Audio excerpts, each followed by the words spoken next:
Welcome back to Celebrity Radio. It's Alex Belfield talking to some of the world's biggest stars and some of my favourite people. Engelbert Humperdink has been performing for, 5 or 10 years, something like that, and he's coming to the London Palladium on May 4th, 2020 for what is going to be an incredible night in the presence of a legend. It's always an honour to speak to you. Engelbert, how are you doing?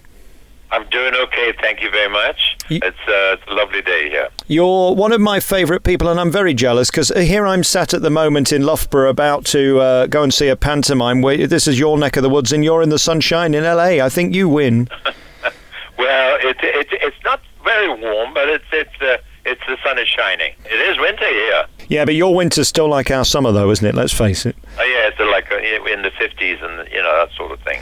Do you miss not being here for Christmas? Because it is romantic as I sit here looking at those twinkly lights. I really miss not being home for Christmas. It's most of my family live in the UK, and of course, at Christmas time is always a time of celebration where I invite people over to my house on Boxing Day, and I open up my pub, and I'm the bartender, and we have a wonderful time. But unfortunately, my wife can't get on a plane yet, but until she can get on the plane, we will spend most of our Christmases left in the UK. We spoke about a year ago. How is Patricia? How's she doing? She's slowly progressing with this complaint of the Alzheimer's. It's a very difficult disease to cure, but she's starting to talk a little bit now, which is wonderful. She hasn't spoken for a couple of 3 years, but now she's starting to say. She even called my name 3 days ago, which is wonderful to hear. If she says good morning, it's a plus, and therefore she's getting treated here in a very special way. So not with a friend of mine who is an acupuncturist doctor, and he can produce stem cells with his work. So and he's just discovered a new machine that he's just invented a new machine that you can keep on for 3 months, and hopefully it will rejuvenate the cells, and she'd start to talk again. Can you believe after 3 years that she was able to do that? How did that feel? Because that's extraordinary. Her saying your name must be the best Christmas gift ever. It's the best Christmas gift. Yes, it is, and I'm really thrilled. Every little gesture she makes in the way of normality, I feel comfort. Some comfort is happening. So, in the fact that the doctor is making progress, Well, congratulations on that. What a fabulous thing to happen. There is hope. That's what's amazing about this, because we see it as so terminal, don't we, with this condition? Especially in the UK, we don't see it as something that can be cured or regressed. So this is incredible. It is, and you're talking 10 years now, and that she's had it and more. For her to be doing that right now is quite unique. Let's talk about you. How are you, Engelbert? Often people forget when there's someone who's ill. They don't ask about the partner. How are you doing? I tell you what, I'm doing okay, thank God. And I've just finished a massive tour. I just did 6 countries in 14 days. 6 countries in 14 days. That's amazing. Singapore. Wow. I went to Malaysia, Bangkok, and the Philippines. Went to Tokyo in Japan, and finished up in Hawaii, all in 14 days. But unfortunately, I go to all these exotic places to play, but I never get a chance to go out and enjoy, their sort of, find out about how they live, in those countries, and what they do, etc., and see some beautiful sights. I'm there. I do the job. I'm in my hotel room, and I take pictures out of the window, and I save them for my memory, so I can keep it in my memos, and that's about it. And then I do the job and get on a plane and fly to the next venue. Is it still extraordinary that whether you're in Bangkok, Phuket or Bridlington, you can sell out a venue? I mean, so few artists have that, especially after this many decades. I know. I've been very fortunate that my music has been global, and everywhere I go. I mean, even in Tokyo, the audience was singing with me.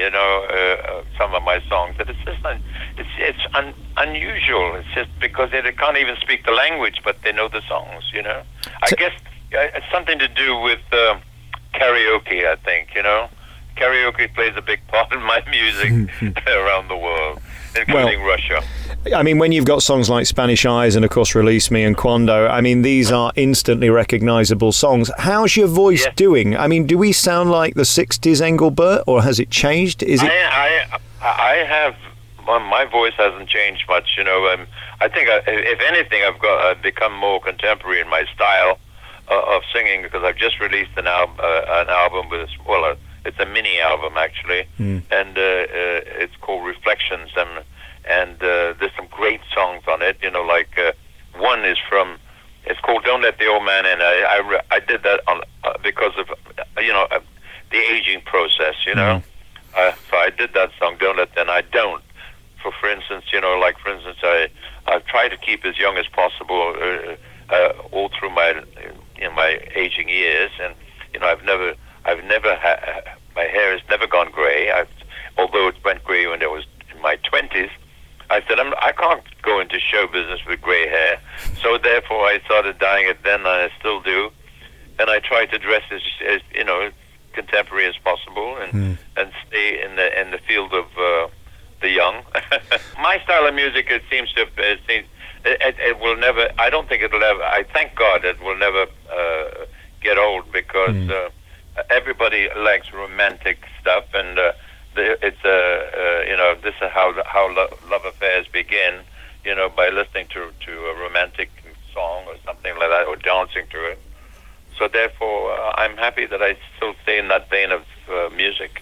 What does the London Palladium mean to you? 4th of May, you'll be there with your one-man show. For me, it's still the Palace of Show Business. I was there just a couple of weeks ago, and you walk through that majestic staircase through into the stalls, and you look at that stage and the cloths, and you just think, my God, this is where they've all stood. Yes, it all began there for me, because if I didn't do the Sunday night at the London Palladium, Release Me would never have been a hit. Because it was sitting on the shelf for 3 months, and I thought, oh God, it's such a great song. And then all of a sudden the door opened, and I got Sunday night at the London Palladium, and the very next day it started selling like 80,000 a day, which was amazing, and started my career. And at the end of the year of that release of that, I did a pantomime there. And we sold the place out in 4 months. Every show was sold out, broke all box office records, thanks to Release Me and The Lost Waltz and those wonderful albums that I recorded right at the beginning of my life. Just incredible. And the feeling of standing on that stage and seeing that standing ovation at the end, which is inevitable, I guess that's what you live for today. I do, and I love it. And people say to me, "When are you going to hang your hat up?" I don't intend to. As long as I have a voice that works, and I have a following. I have a very, very staunch following, and I'm really proud of them. And I get to read some of their comments on the internet, on social media. About my shows and etc. And they send me some wonderful. It gives me life, and I want to keep doing what I'm doing, because it really makes me feel good. Is it tricky when you've got a partner, a wife, a best friend who is not able to enjoy it with you? I mean, how frustrating will it be if she can't join you on May 4th? Is your ambition to get her there with you? Well, I am. It's my ambition that she gets to see me again work on stage, and I hope it won't be too long. Well, I pray it won't be too. And I got news for you. The fans and my following, they send their prayers, through that in that way, and I think it's a very strong medicine for her, and I think it's all helping to make her better. I interviewed Ken Dodd 150 times or whatever, and I always said the same question. They all say, when are you going to retire? And he said, well, you don't stop doing what you want to do something you don't want to do. Is the stage your safe place? Is this where you love to be? Yeah, as I was talking to you about the song, that try to stay as young as possible. It's called "Don't Let the Old Man In," and it was written by Toby Keith, and it's in the movie The Mule. Right at the end of the movie, you hear it. It's a great song, and when I first started singing it at home, people started to cry. You know, my daughter was crying, and her husband was crying, and I sang it at a private party, and who else was there? I won't tell you. John Travolta. Oh, John really? Travolta heard it at a private party, and it brought tears to his eyes. Wow. And I thought, my God, if it does it to him, it's got some good power. stuff. Oh, Yeah, incredible. yeah, and it's a great song. It's one of the big songs in my show right now. I know we love to look forward, and we will. We'll see you in May at the Palladium. If we could go back a moment and just go back to the Vegas days and the halcyon days of show business when they were megastars and you were one of them, would you indulge me with either a Sinatra, Elvis, Tom Jones story that back in the day? I mean, these were amazing times, right? Yeah. I did get to I mean, I used to work in Vegas for a month at a time, and I got to see many wonderful, great artists over there, and got to meet them and know them. In fact, you know, I think one of the best people I ever met in show business was definitely Dean Martin. You know, and Dean was such a wonderful man, and I befriended him, and he gave me good advice, and I played at his hotel, you know, the Riviera Hotel for 9 years, and he was a wonderful man. I think he's one of the greatest show business people I ever met in my life. Vegas has changed, hasn't it? Does it disappoint you the way Vegas has gone? Because it's not so much now about the legends, because there aren't that many left. It's more about the day clubs and the nightclubs. Is it still fun to go back there? I tell you what, I do miss, because they did put on great shows and very entertaining shows, you know, and a voice that is totally recognizable, and Dean was a wonderful man, and I loved, and the other person, of course, was Elvis. You know, it was wonderful meeting him and knowing him, and seeing his show, and he come and see my show. It was just wonderful. Again, when you hear those records now, does it feel like yesterday, or is it, 30, 40 years ago? How do you see your life? Because again, when you've been famous for as long as you have, it's an extraordinary existence in a way, because your music is timeless, but of course the body changes and gets older, doesn't it? Well, that happens, but I'm trying not to let the old man in. He's not welcome. Yeah. But you know what? It's inevitable. One does get older, but you just have to do the best you can with the tools you've got for the sake of conviviality. There's not much you could do about it, is there? We've loved talking to you today. You're one of our favourite people and one of our biggest stars. Engelbert Humperdink will be with you at the London Palladium on May 4th, 2020. I'm going to come and see you there if it's okay. Just listen to these figures. 140 million records, 64 gold albums, 35 platinum, 4 Grammy nominations and a Golden Globe. I mean, what a legacy that is. For you, if you're remembered and defined by one song, which one would it be? I'd have to say Release Me. Yeah. And The Last Waltz.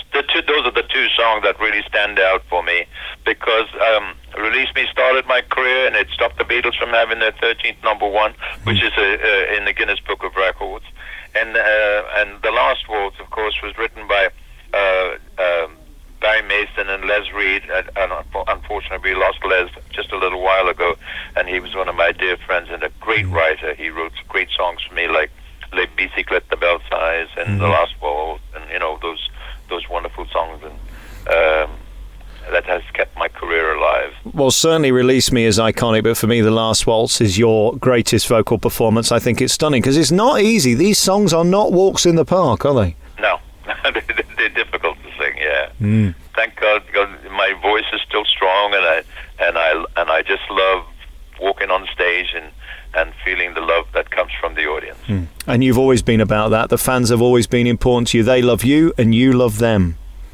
Yes, we have a great relationship. You can see Engelbert Humperdink live in concert at the London Palladium on Monday, 4th of May 2020. I'll see you there. I can't wait. Thank you so much for your time, Engelbert. Oh, you're very welcome, sir. Very welcome. Thank you so much. My best to you and all your listeners.